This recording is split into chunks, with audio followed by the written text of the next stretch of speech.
Liga 2 tahun 2019 telah berakhir dengan Persik Kediri sebagai juara dan dilanjutkan Persita dan Persiraja.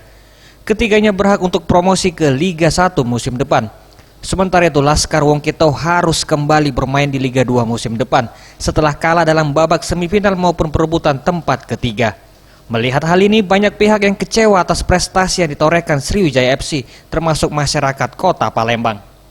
Menurut Andi dan Hatta, pembenahan di lini depan dan belakang harus diperhatikan manajemen.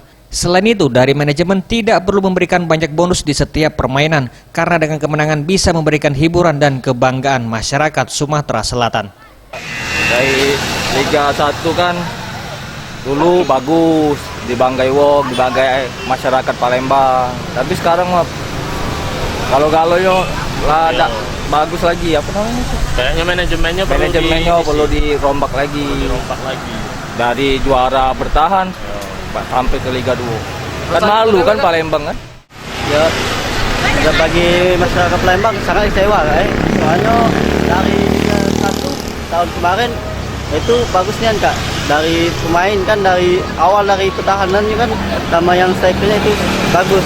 Nah, semenjak dari pergantian presiden itu sangat sulit untuk menjadi ke Liga 1 lagi, kembali lagi Liga 1. Utama kan dari dana juga kan, itu kan kalau Sriwijaya menang kan itu kan dibuat musim bonus terus kan. Sebenarnya itu tidak masalah, itu kan tidak usah jadi bonus-bonusan kan. Jadi kan bisa kalau Sriwijaya FC menang kan itu kan dukung Palembang juga itu kan. Apalagi kan Sriwijaya kan diulang lagi lah seperti Eza PM, Sriwijaya TV.